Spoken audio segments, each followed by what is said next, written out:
Mars! At ito na nga, natapos na natin itong papromo ng ating credit card kung saan kailangan mo lang mag-spend ng around 200,000 pesos at makakakuha ka ng around 5,000 pesos worth of JCs. Ayan. Ito yung nakuha natin sa dyan. Tapos meron pa tayong nakuhang iba sa iba nating credit card.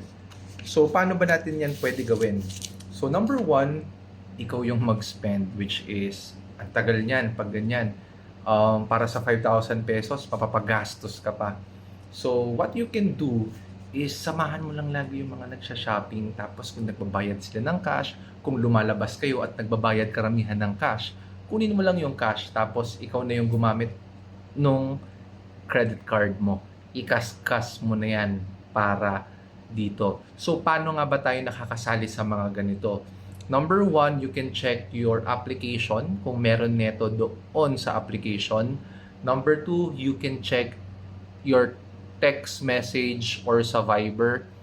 And number three, sa email. And usually, meron niyang kasamang code para makapag-register ka.